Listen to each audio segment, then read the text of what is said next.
Oke,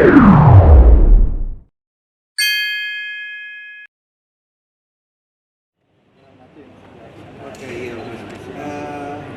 Jadi sebenarnya dulu mamaku tuh sering karaoke, dan kalau karaoke itu lagunya cuma dua, kalau bukan menanti sebuah jawaban, My Way.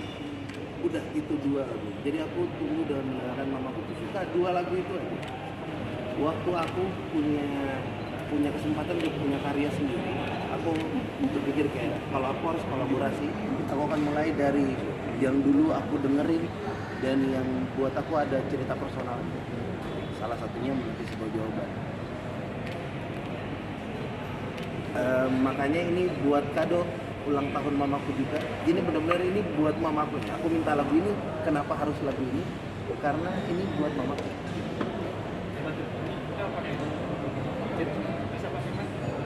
Oke. Cita-cita terbesar kamu bukan satu kelas ingin menjadi orang hadir kecil dan apalagi gimana pas diajak proyek ini nyangka kan terus kaget atau aduh nggak pikir sering langsung oke. Akhirnya aku bisa mencoret salah satu bucket listku. Jadi terima kasih buat Pak Ivan, terima kasih udah bisa percaya sama aku untuk bisa ketemu Mas Pio. Terima kasih Mas Pio udah percayain aku juga untuk bawain lagunya. Perasaan aku yang pasti gugup ya, itu yang paling besar sebenarnya. Karena ini lagu yang hits, buat aku ini lagu hits, dan tanggung jawab untuk bawain lagu hits itu jauh lebih besar. Apalagi ini lagu dari band yang buat aku udah legend. Kalau aku bawain sendiri, mau nggak mau orang pasti akan bandingin sama versi aslinya. Itu makanya kenapa musiknya juga aku buat sesederhana mungkin. Jadi orang akan mendengarkan El Matu. Jadi tidak, kalau Padi kan orang akan fokus sama ini band, it's band. Jadi orang akan dengerin gitarnya, pasti ada ini. Aku pengen orang tuh dengerinnya suaraku. Kalau aku gitu. Saat mendengar hasilnya, ini kan ibaratnya lagu Mas SD ini kan gila banget gitu ya.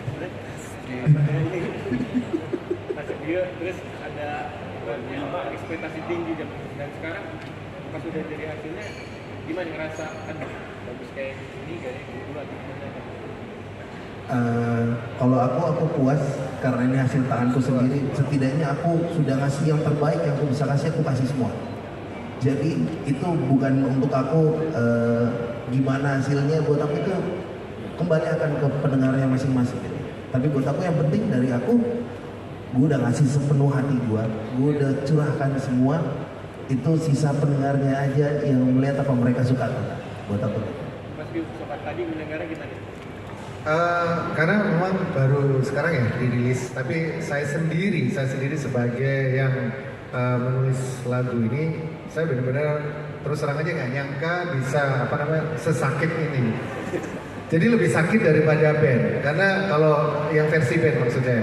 Jadi kalau yang versi band memang benar-benar kerasa, gantungnya kerasa, terus habis itu semua kerasa emosinya dibangun dengan dinamika ala band gitu ya. Tapi dengan El Matu menyanyikan itu benar-benar kerasa sakitnya. Dan kalau diperhatikan secara musik ya, secara musik itu pasti akan terlihat banget bedanya. Kalau versi Padi itu kita lebih ngambil di mayornya, tapi kalau dia langsung ngambil di minornya. Jadi kalau otomatis kalau ngambil progresi minor, otomatis dia lebih dalam, rasa kesedihannya itu lebih kerasa gitu.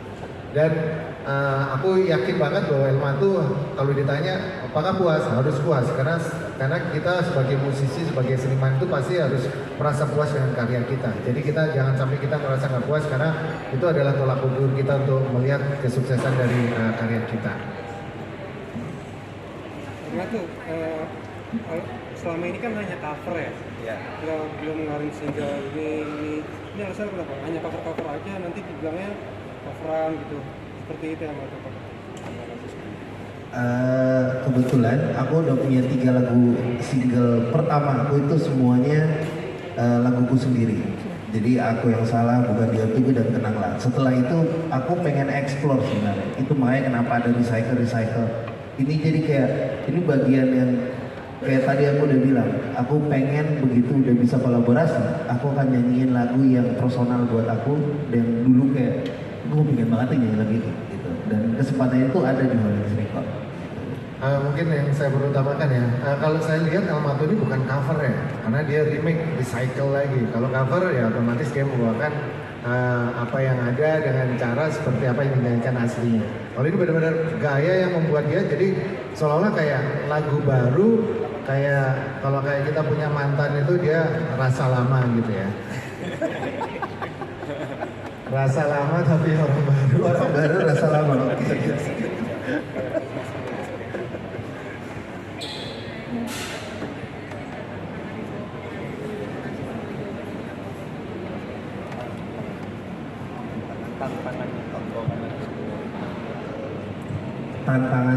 Tantangan bawain lagu menanti sebuah jawaban. Tantangannya itu karena ini lagu lama, jadi semua orang tahu lagu. At least kebanyakan orang Indonesia tuh tahu pasti lagu ini. Dan ini generasi baru.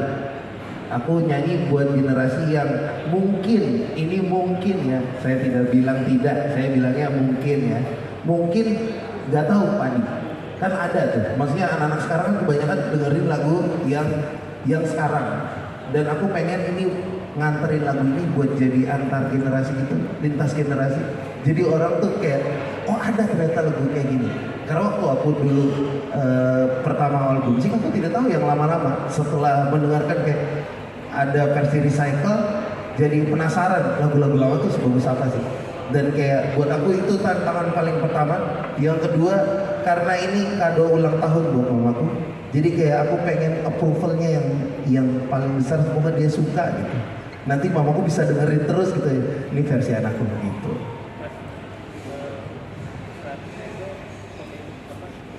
Ada berapa orang? Kriteria itu berapa orang dari pilih sama terus kenapa pilihin lagu buat apa ada ini cocok itu atau gimana? Seperti yang tadi mungkin udah disampaikan sama Pak Ivan ya, sempat bahwa pokoknya El Mato boleh mau ambil boleh remake lagu apa aja yang ada.